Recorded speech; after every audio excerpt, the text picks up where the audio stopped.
Ako, O Diyos,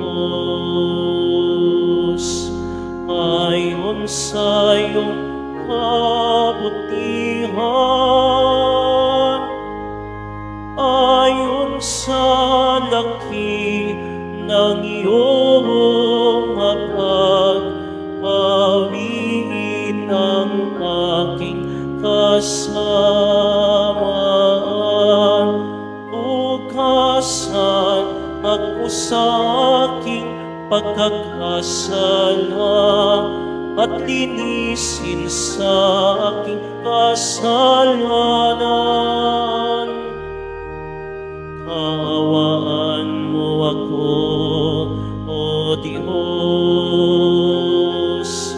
ayon sa iyong kabutihan,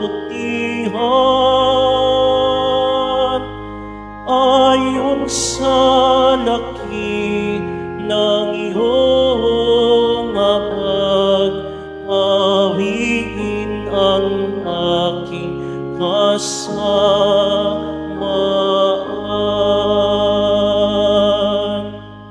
Sa ngalan ng Ama, ng Anak at ng Espiritu Santo. Amen. Ang pagkapala ng ating Panginoong Kristo, ang pag-ibig ng Diyos Ama, at ang pakikipagkaisa ng Espiritu Santo, naway sumayinyong lahat. At sumairin. Mga kapatid, aminin natin ang ating mga kasalanan upang tayo maging marapat gumanap sa banal na pagdiriwang. Inaamin ko sa makapangyarihang Diyos At sa inyo, mga kapatid, na lubha ako nagkasala sa isip, sa salita, sa gawa, at sa aking pagkukulang. Kaya'y sinasamo ko sa mahal na Birheng Maria, sa lahat ng mga anghel at mga banal, at sa inyo, mga kapatid, na ako'y ipanalangin sa Panginoong ating Diyos. Kaawaan tayo ng makapangyarihang Diyos, patawarin tayo sa ating mga kasalanan, at patnubayan tayo sa buhay na walang hanggan. Amen. Panginoon, kaawaan mo kami. Panginoon, kaawaan mo kami. Kristo, kaawaan mo kami. Kristo, kaawaan mo kami. Panginoon, kaawaan mo kami. Panginoon, kaawaan mo kami. Manalangin tayo.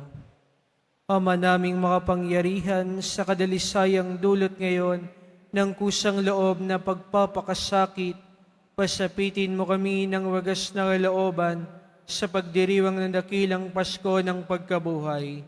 Sa pamagitan ni Jesucristo, kasama ng Espiritu Santo, magpasawalang hanggan. Amen. Magsipo muna ang lahat.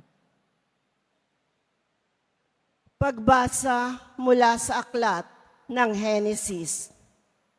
Mas mahal ni Israel si Jose kaysa ibang mga anak, sapagkat matanda na siya nang ito'y isinilang. Iginawa niya ito ng damit na mahaba at may manggas. Dinamdam ito ng kanyang mga kapatid at ayaw nilang pakisamahang mabuti si Jose. Nasa Sikem ang mga kapatid ni Jose at doon inaalagaan ang kawan ng kanilang ama. Sinabi ni Israel, "Gumayak ka at sumunod sa iyong mga kapatid." Sumunod si Jose at natagpuan ang mga kapatid sa Dotan. Malayo pa, siya'y natanaw na ng mga ito. Nagkaisa silang patayin siya. Sinabi nila, "Ayan na ang mapanaginipin. Patayin natin at ihulog sa balon at sabihing sinila ng mabangis na hayop. Tingnan natin kung ano ang mangyayari sa kanyang mga panaginip." Narinig ito ni Ruben at binalak na iligtas si Jose. Sabi niya, huwag nating patayin. Huwag natin siyang pagbuhatan ng kamay. Ihulog na lamang natin sa balon.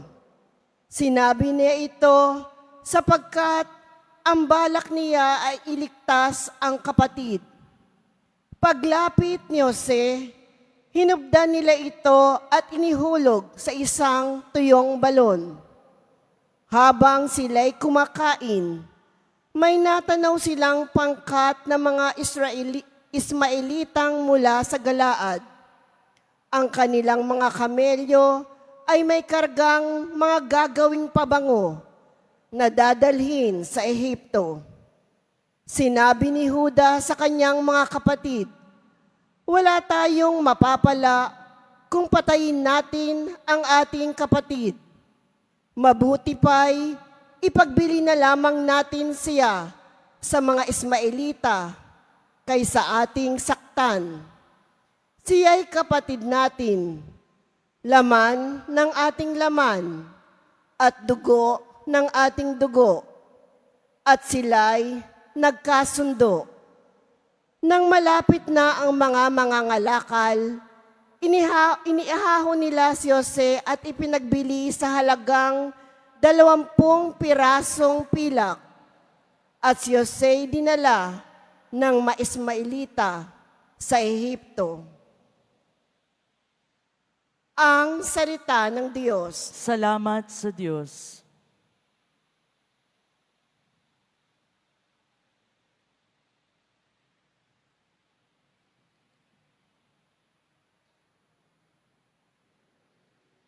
Gunitain ng malugod ang dakilang gawa ng Diyos. Gunitain ng malugod ang dakilang gawa ng Diyos. Sa lupain nila'y mayroong taggutom na ipinarating itong Panginoon. Kung kaya nagdahop sila sa pagkain. Subalit ang Diyos sa unahan nila'y may sugong lalaki. Tulad ng alipin, ibinenta nila ang batang si Jose. Gunitain ng malugod ang dakilang gawa ng Diyos. Mga paa nito'y nagdanas ng hirap nang ito'y ipangaw. Pati lieg niya'y pinapagkwintas ng kulyar na bakal. Hanggang sa dumating ang isang sandali na siya'y subukin nitong Panginoon na siyang nangakong siya'y tutubusin. Gunitain ng malugod ang dakilang gawa ng Diyos. Ang kinasangkapan niya'y isang hari, siyang nagpalaya. Pinalaya siya nitong haring ito na namamahala. Doon sa palasyong tahanan ng hari, pinapamahala. Sa buong lupain, si Jose ginawa niyang katiwala. Gunitain ng malugod ang dakilang gawa ng Diyos. Magsitayo na po ang lahat.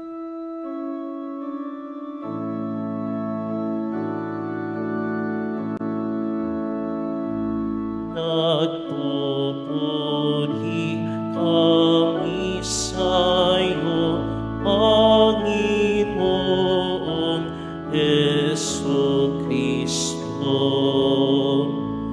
Nagpupuri kami sa'yo, Panginoong Jesucristo.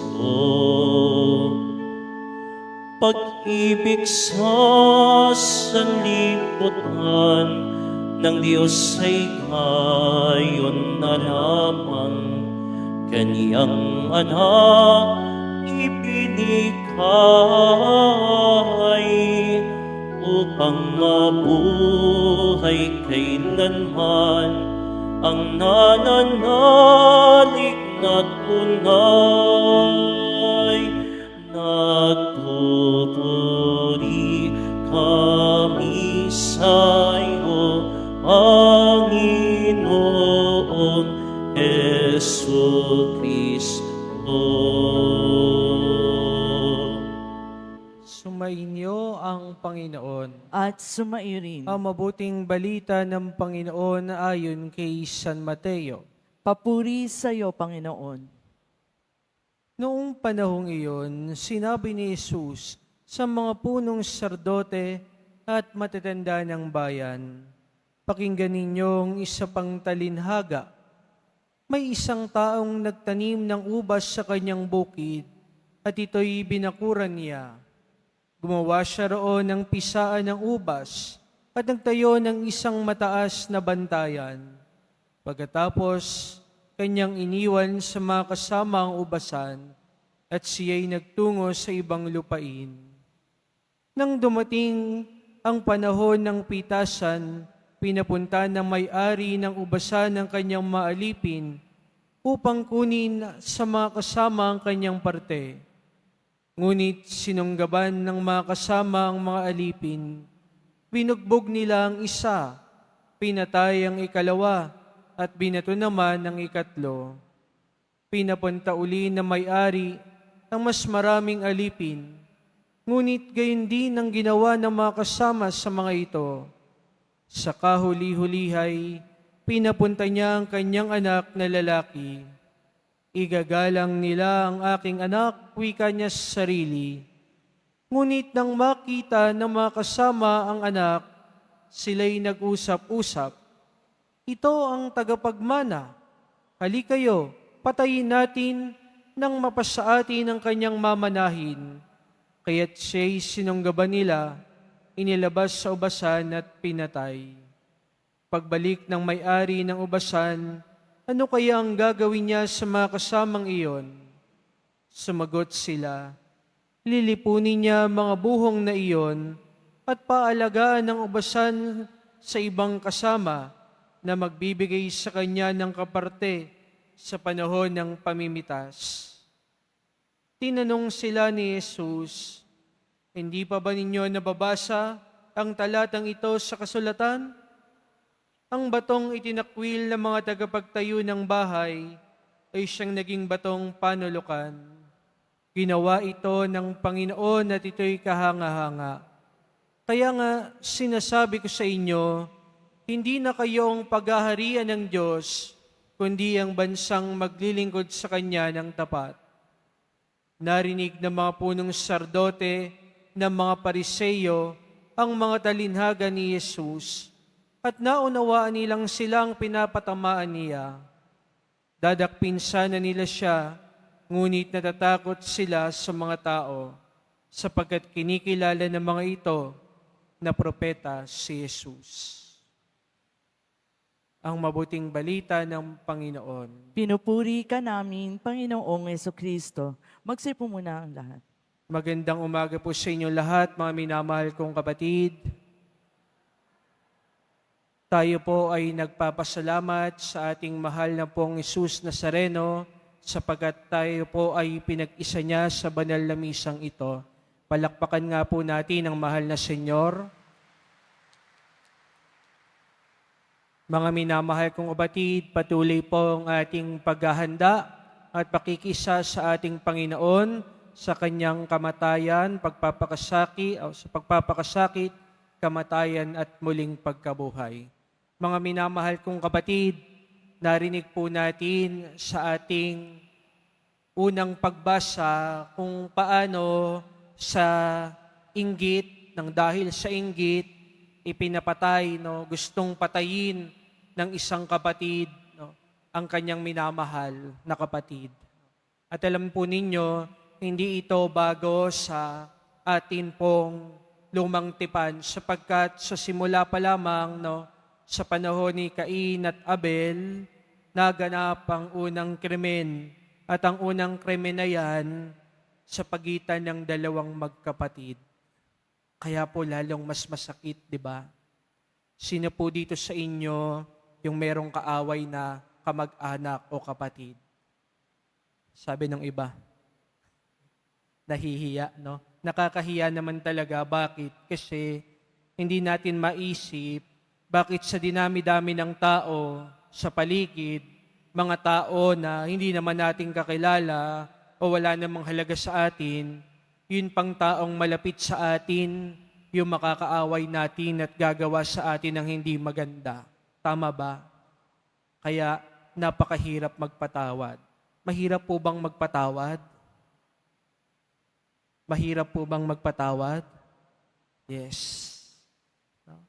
Mahirap magpatawad, lalo na pag alam mo na yung nanakit sa iyo o hindi mo akalain na yung mananakit sa iyo ay yung taong mahal mo. Yung taong pinagkakatiwalaan mo, ng iyong buhay. Kung kayo po siguro yung nasa kalagayan ni Jose nung panahong iyon, talagang magagalit kayo. No? Hindi naman niya kasalanan na paborito siya ng kanilang ama. Siya yung bunso sa pamilya, ngunit yung mga kapatid niya nainggit dun sa atensyong ibinibigay sa kanya. Kaya po yung mga magulang dito, taas nga ang kamay. Yung mga nanay at tatay, be fair to your children, ha? Baka yan pa yung pag-awayan nila. Sabihan kayo, meron kayong favoritism at hindi kayo patas sa pagtrato sa kanila. Mga minamahal kong kapatid, nais ituro sa atin ng tagpong ito kung ano ang kayang gawin ng galit ng sama ng loob sa ating buhay. Kahit na sa kapatid at malapit nating kamag-anak, maaari tayong gumawa o makagawa ng kasalanan o worse, krimen upang maprotektahan lamang yung ating mga damdamin at personal na interes. Alam niyo po, kung titignan natin yung ating daan sa ating buhay pananampalataya, makikita natin, hindi ito perpekto. Ang ating pagslapit sa Diyos ay isang patunay ng ating pananampalataya, totoo, pero maraming beses din na hindi tayo naging tapat. Tama ba?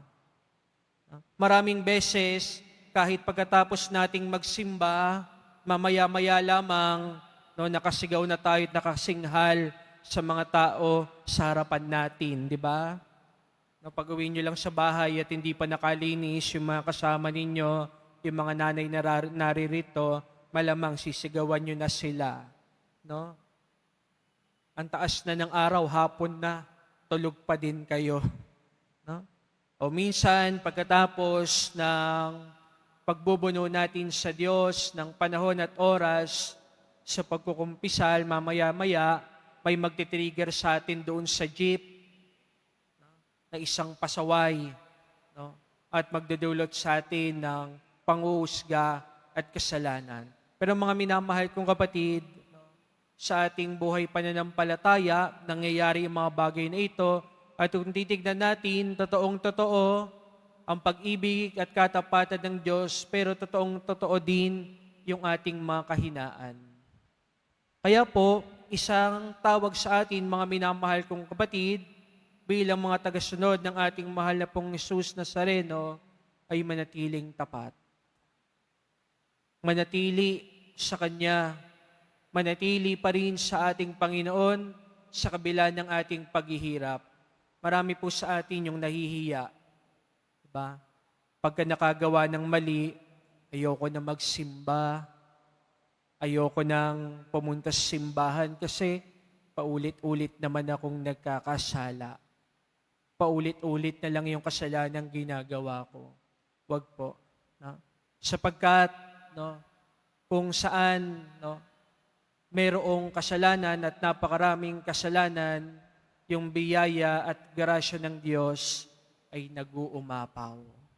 Alam niyo po ba, hindi natapos doon sa galit at sama ng loob yung nangyari kay Jose sa ating unang pagbasa.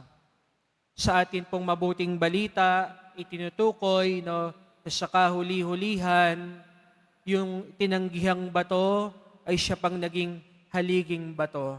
Mga minamahal kong kapatid, kahit na gaano kasama ang nangyayari sa atin, ang Diyos na ating Panginoon na mahabagin at mapagmahal, kayang gawin yung mga hindi mabubuting nangyayari sa atin upang maging daan sa ating kaligtasan, sa ating pagbabago at pagtalikod sa kasalanan. Tignan niyo po si Jose sa ating unang pagbasa. Nung nagkaroon ng taggutom at kailangan nila maghanap ng pagkain, siya yung naging dahilan para makakain yung kanyang mga kapatid. Si Jesus na pinagkanulo Ginawa ng hindi maganda ng mga religious leaders at that time. Ginawa ng hindi maganda yung kanyang kamatayan, yung kanyang pagkakasakit ang naging dahilan kung bakit tayo hanggang ngayon ay nagtatamo o nagtamo ng kaligtasan.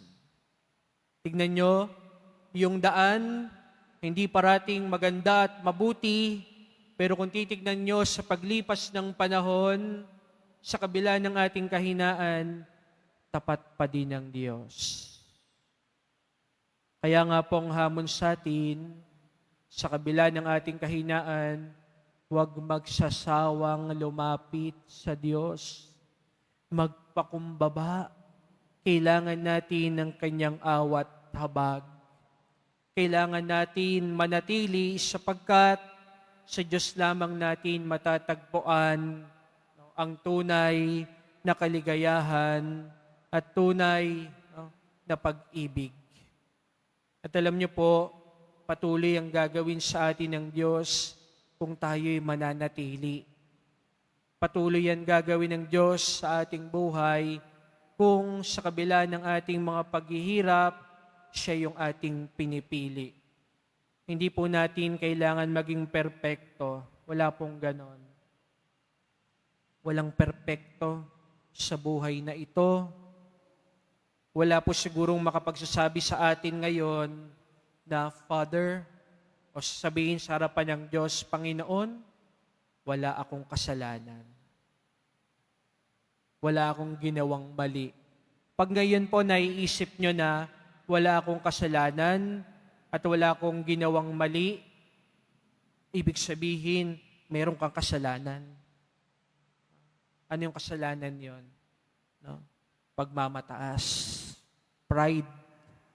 No, sapagkat alam natin sa harapan ng ating Panginoon, tayo'y makasalanan at nakikinabang lamang sa kanyang awat habag sapagkat sa kanyang pagmamahal sa atin, mga minamahal kong kapatid, siya'y nananatiling tapat. Kaya po, sa pagpapatuloy ng ating pagdiriwang, mga minamahal kong kapatid, isang paalala sa atin ang patuloy na pananatili sa ating Panginoon. Ang mahal na pong Jesus Nazareno na natili na sumusunod sa kalooban ng Ama sa kabila ng kanyang paghihirap. Tayo din, sa kabila ng ating paghihirap, manatili tayo sa Diyos. Hindi niya tayo pababayaan. Amen.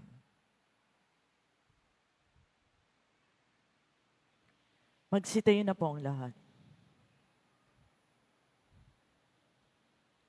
Minamahal kong mga kapatid, habang pinagninilayan ng babala sa Ebanghelyo tungkol sa pangangailangang mamunga, ihain natin ang ating makahilingan sa Diyos Ama.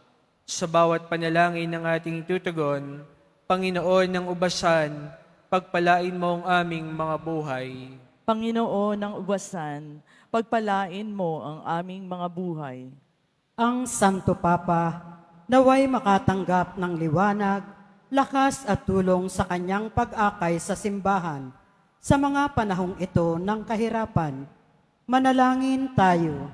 Panginoon ng ubasan, pagpalain mo ang aming mga buhay. Ang ating mga isipan, naway mapuspos ng kapayapaan ng Diyos na naghahatid ng walang hanggang kagalakan at walang katapusang kaligayahan. Manalangin tayo. Panginoon ng ubasan, pagpalain mo ang aming mga buhay. Sa ating mga sariling buhay, naway makapagbigay tayo ng bunga ng pag-ibig, pagpapatawad, katarungan at kapayapaan. Manalangin tayo. Panginoon ng ubasan, pagpalain mo ang aming mga buhay. Ang mga may sakit at nagdurusa, naway hindi panghinaan ng loob sa gitna ng kanilang dinaranas na pagsubok at sa halip ay palakasin ng salita ng Diyos. Manalangin tayo. Panginoon ng ubasan, pagpalain mo ang aming mga buhay.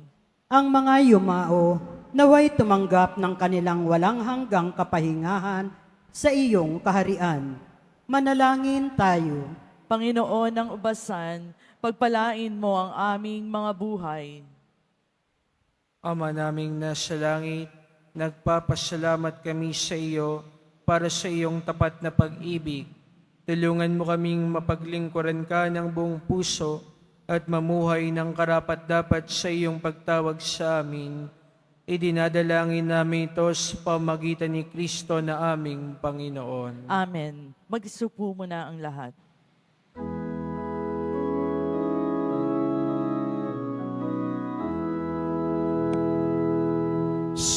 Sumasamo kami sa'yo, marapat inihaling halay. Panginoon, tanggapin mo itong alak at tinapay. Sa'yo poon aming handog, buong puso't pag-iisip, ilayo mo sa panganib, at kukupin sa pag-ibig.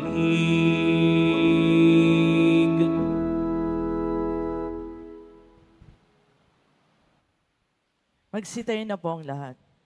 Manalangin kayo mga kapatid upang paghahay natin ay kalugdan ng Diyos sa mga makapangyarihan. Tanggapin nawa ng Panginoon itong paghahain sa iyong mga kamay, sa kapurihan niya at karangalan sa ating kapakinabangan at sa buong sambayanan niyang banal. Ama naming lumikha, pangunahan nawa kami ng iyong kagandahang loob sa aming paghahain bilang iyong mga lingkod, upang sa matapat na pamumuhay kaming maitaguyod sa pamagitan ni Jesucristo, kasama ng Espiritu Santo magpasawalang hanggan. Amen. Sumainyo ang Panginoon. At sumairi, Itaas sa Diyos ang inyong puso at diwa. tinaas na namin sa Panginoon. Pasalamatan natin ang Panginoong ating Diyos. Marapat na siya ay pasalamatan.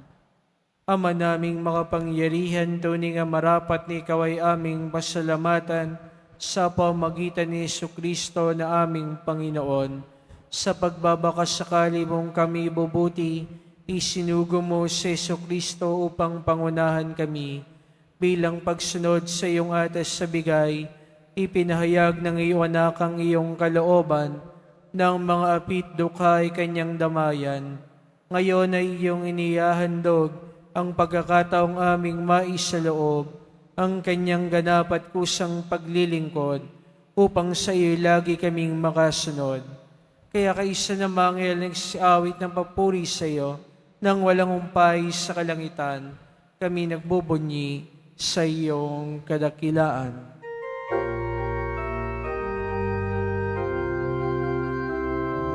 Santo, Santo, Santo, Panginoong Diyos ng mga hukbo, napupuno ang langit at lupa ng kadakilaan mo. Hosana, Hosana, Hosana sa kaitaasan. Hosana, Hosana, Hosana sa kaitaasan. Pinagpala ang naparirito sa ngalan ng Panginoon. Hosana, Hosana, Hosana sa kaitaasan. Hosana, Hosana, Hosana sa kaitaasan. Magsilot po ang lahat. Ama naming banal, ikaw ang bukal ng tanang kabanalan, at sa pamagitan ng iyong Espiritu, gawin mong banal na mga kaloob na ito. upang para sa amin maging katawan at dugo ng aming Panginoong Kristo. Bago niya pinagtiis ang kusang loob na maging handog, hinawakan niya ang tinapay, pinasalamatan kanya, pinaghati-hati niya iyon, iniabot sa kanyang malagad at sinabi, "Tanggapin niyong lahat ito at kanin ito ang aking katawan na ihahandog para sa inyo."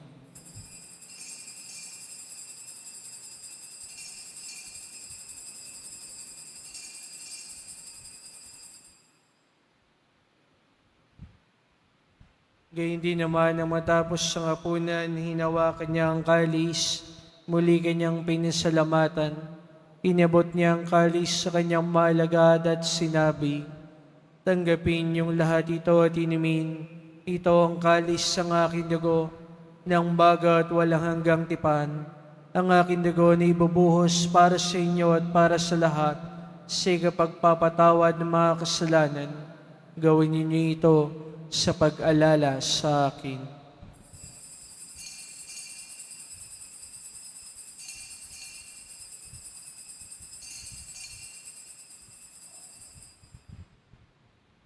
Magsitayo na po ang lahat. Ipagmuni natin ang misteryo ng pananampalataya. Si Kristo'y namatay, si Kristo'y nabuhay, si Kristo'y babalik sa wakas ng panahon.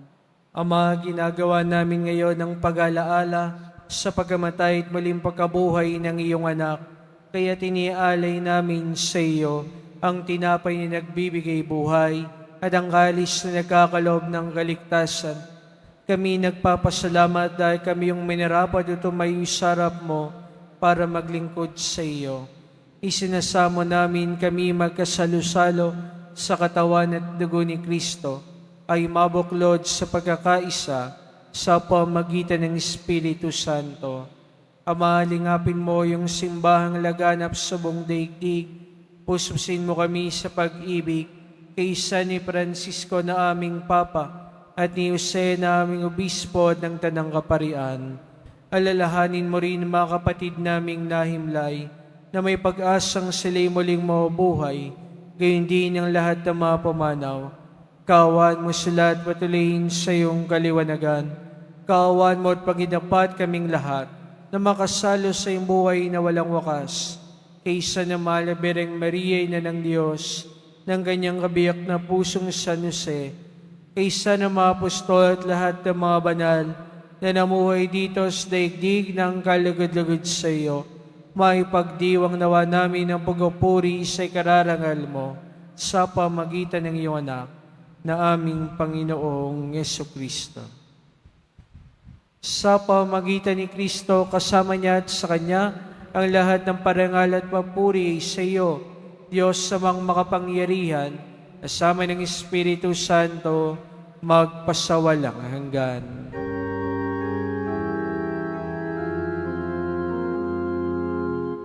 Amen. Amen. Sa tagubilin naman nakagagaling na utos at turo ni Jesus na Panginoon natin at Diyos, ipahayag natin ang lakas loob.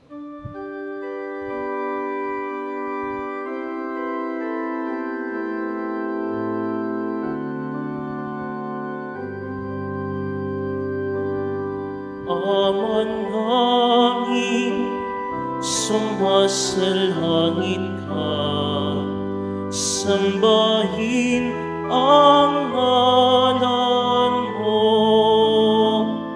mapasa amin ang kaharian mo, sundin ang loob mo. Dito sa lupa, para ng sa langit.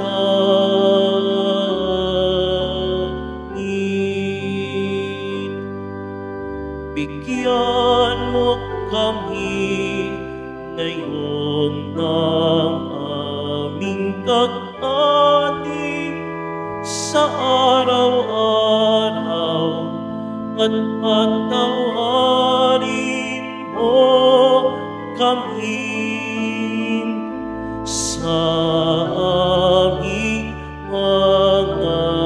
kasalan. Para ng pagpapatawad namin sa nakakasala sa amin. At huwag mo kaming ipahintulot sa tukso, at iadya mo kami sa lahat ng masama. Hinihiling namin kami, Diyos, lahat ng masama pagkalooban ng kapayapaan araw-araw, iligtas sa kasalanan, ilayo sa lahat ng kapahamakan, samantalang aming pinananabikan ang dakilang araw ng pagpapahayag ng tagapagligtas naming si Jesucristo. Sapagkat iyo ang kaharian at ang kapangyarihan at ang kapurihan magpakailanman. Amen. Panginoong Jesucristo, sinabi mo sa iyong mga apostol, kapayapaan ang iniiwan ko sa inyo, ang aking kapayapaan ang ibinibigay ko sa inyo. Tungayin mo aming pananampalataya at huwag ang aming pagkakasala, pagkalooban mo kami ng kapayapaan at pagkakaisa, ayon sa iyong kalooban, kasama ng Espiritu Santo magpasawalang hanggan. Amen. Ang kapayapaan ng Panginoon ay laging sumainyo. At sumairin. Magbigayan kayo ng kapayapaan sa isa't isa. Peace be with you.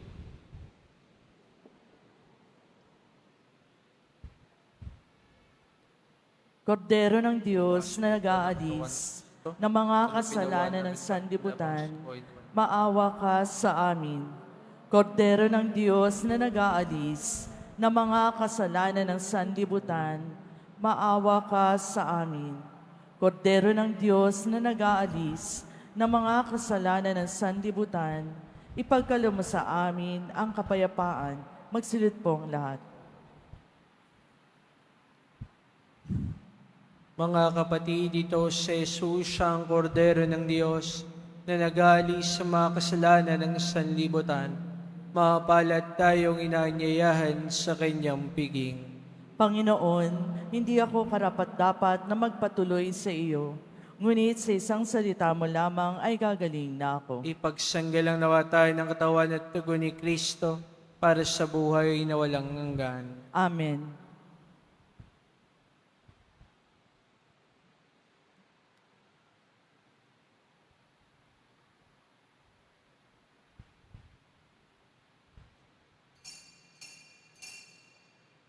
Para sa lahat ng tatanggap ng banal na komunyon, sasagot po tayo ng amen pagkasabi ng pari o ng lay minister ng katawan ni Kristo at isubag at sa bibig bago mali sa harapan ng pari o lay minister. Sumunod po tayo.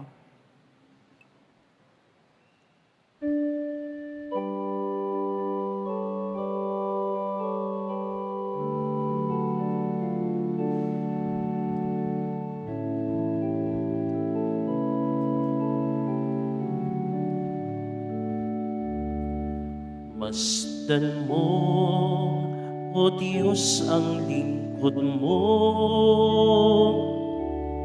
na nagbabalik loob sa iyo. Bagamat di marapat ay tumutulog sa iyo upang makamtan ang awa mo. Ang diwa ko'y naninimdim kung malayo sa'yo. Ang puso ko'y namimigati kung mawalay sa'yo. Kailan ko pa kaya matitikman ang awa mo? Kailan tatamuhin ang patawad mo? Kay tagal kong nalayo sa'yo, at kay daming mga taong sinaktan ko, at ang siyang inisip ko ay kaginhawaan ko, hininhid sa kapwa puso ko. Ang diwa ko'y naninimdim kung malayo sa'yo. Ang puso ko'y namimigati kung mawalay sa'yo. Kailan ko pa kaya matitikman ang awa mo? Kailan tatamuhin ang patawad mo? Kaya nga, O Diyos, kalugdan mo ang pagbabalik loob ko sa'yo. Diwa ko'y linisin mo, puso ko ay buksan mo, upang matugunan tawag mo. Ang diwa ko'y naninimdim kung malayo sa'yo. Ang puso ko'y namimigati kung mawalay sa'yo. Kailan ko pa kaya matitikman ang awa mo? Kailan tatamuhin ang patawad mo? Kailan ko pa kaya matitikman ang awa mo? Kailan tatamuhin ang patawad mo?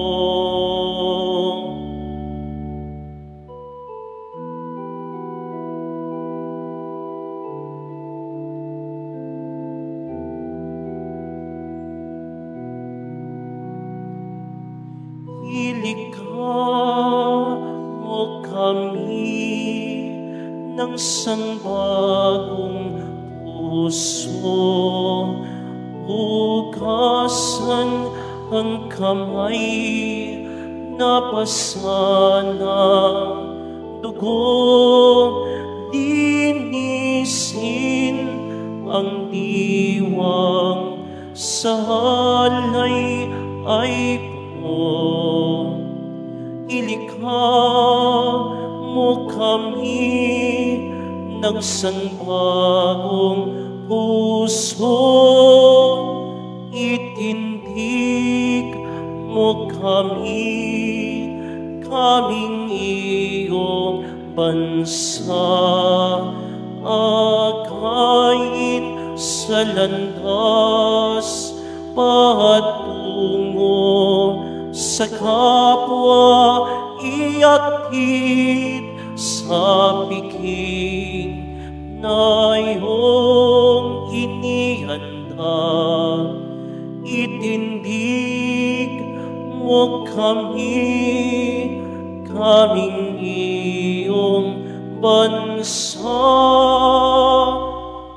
Amang Diyos, iyong baguhin ang paot daigdig sa banal nga hatakot sambang nanginginig.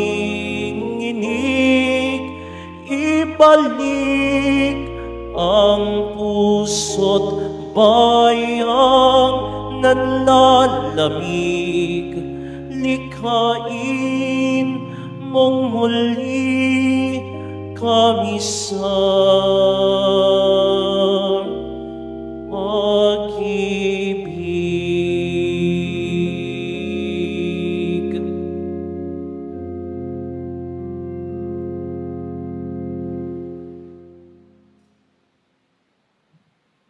Announcement. Ang Nazarene Catholic School, ang paaralan ng Basilica Menor at Pambansang Dambana ni Jesus Nazareno ay tumatanggap na ng mag-aaral mula sa preschool hanggang senior high school para sa school year 2025-2026. Sa mga mag-aaral na papasok para sa grade 1 at grade 7, ang paaralan po ay magbibigay ng libreng mga libro sa darating na pasukan.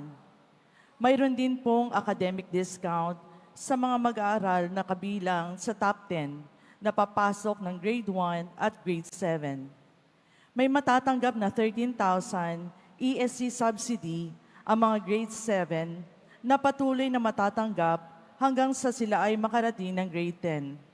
Bukod pa po dito, ang lahat ng mga mag-aaral na papasok bilang grade 11 mula sa public school ay maaari pong mag-enroll ng libre at wala nang babayaran hanggang sa siya ay matapos ng senior high school. Para sa karagdagang impormasyon, tulong pang edukasyon, pinansyal, diskwento at mga scholarship, maaari kayo mag-message sa The Nazarene Catholic School Facebook page o tumawag sa mga sumusunod na numero na nakapaskil sa ating LED screens. Mga paalala sa mga nagsisimba, pagkatapos ng misa, ang pagwiwisik po ng banal na tubig ay magaganap sa labas ng ating simbahan. Pinakikiusapan ng lahat na ang tanging labasan o exit ay sa Quezon Boulevard at sa Plaza San Juan lamang. Iwasan po natin ang magtulakan. Sumunod po tayo.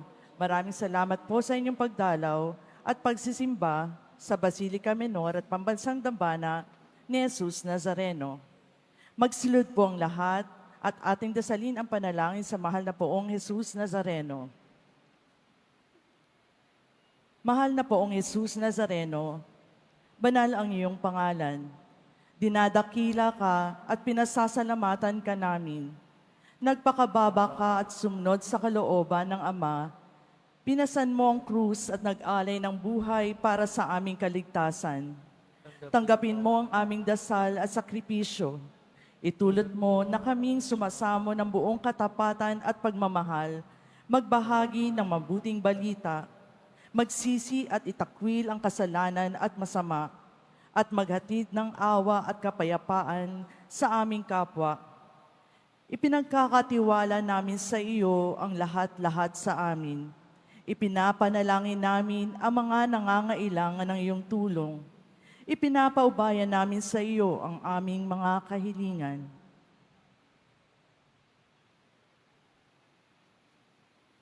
Itong aming pagdedebosyon at panata ay lalo nawang magpalapit sa amin sa iyo at aming kapwa, upang nagmamahal at nagkakaisa kaming magtaguyod ng iyong kaharian dito sa lupa hanggang sa langit, na aming tunay na tahanan, kung saan naghahari ka sa kaluwalhatian, magpasawalang hanggan.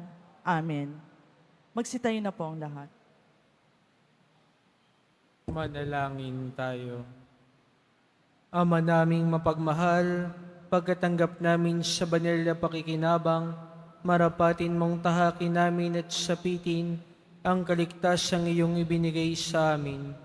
Sa pamamagitan ni Jesucristo, kasama ng Espiritu Santo, magpasawalang hanggan. Amen. Sumainyo ang Panginoon. At sumayo rin. Mahal na pong Jesus Nazareno, inihiyag mo sa pamamagitan ng krus ang walang maliw na pag-ibig ng Diyos sang katauhan. Pakinggan mo ang kahilingan, lalo na para sa mga nangangailangan ng iyong tulong at awa. Makamtan nawa namin ang iyong kasagutan na may utang na loob na tinatanaw. Basbasan din po ninyo itong mga imahin at dasalan, upang lalo kaming manalangin at magtiwala sa pamagitan ng bendisyon na ito, naway lalo kaming maging mapaglingkod, masunuri at tapat sa iyo, na aming maluwalhating Panginoon, magpasawalang hanggan. Amen. At pagpalain kayo ng makapangyarihang Diyos, Ama, Anak at Espiritu Santo. Amen. Tumayo kayong taglay ang kapayapaan ng Pong Jesus Nazareno. Salamat sa Diyos.